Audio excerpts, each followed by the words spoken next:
عاجلة وفاة جنى مقداد نجمة قناة طيور الجنة قبل قليل، وانهيار عصومي ووليد مقداد بالبكاء، وسبب وفاتها صدم الجميع. لن تصدق ماذا حدث، ولكن قبل أن نبدأ، إذا كنت مسلما ومحبا لعائلة مقداد، اضغط إعجابا لهذا الفيديو، عطر فمك بالصلاة على رسولنا الكريم. في صباح صادم لمتابعي قناة طيور الجنة وعشاق الطفلة المحبوبة جانا مقداد، ضجت مواقع التواصل الاجتماعي بخبر مأساوي هز قلوب الملايين: وفاة جنى مقداد في حادث سير مؤلم. الخبر جاء كالصاعقة، منشورات تتحدث عن انهيار والدها خالد مقداد ودموع إخوتها الذين لم يصدقوا أن الأخت الصغرى التي رسمت الابتسامة على وجوه الأطفال منذ سنوات قد غادرت الحياة فجأة. وتساؤل واحد يتردد: هل هذا ممكن؟ هل فعلا فقدنا جنى؟ بحسب ما تم تداوله، فإن الحادث وقع في ساعات الصباح الأولى. يقال إن السرعة الزائدة تسببت بانقلاب السيارة لتنقل على الفور إلى المستشفى، لكن المصادر تزعم أنها وصلت وقد فارقت الحياة. رواية أخرى تحدثت عن انهيار خالد مقداد في المستشفى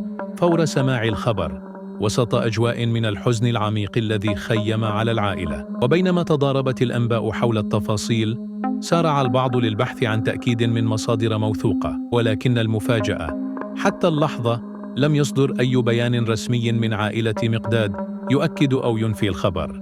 صفحاتهم على مواقع التواصل صامتة، ولا توجد أي تصريحات من المستشفى أو من المقربين. ومع هذا الغموض بدأت الشكوك تتصاعد.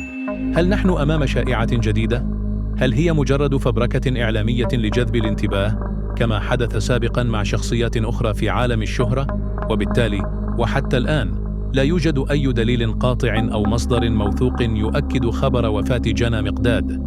كل ما نشر يبقى ضمن إطار الشائعات، وهو على الأرجح خبر غير صحيح. وفي النهاية شاركونا رأيكم حول هذا الموضوع، ولا تنسوا الإعجاب بهذا الفيديو والاشتراك في القناة ليصلكم جديدنا.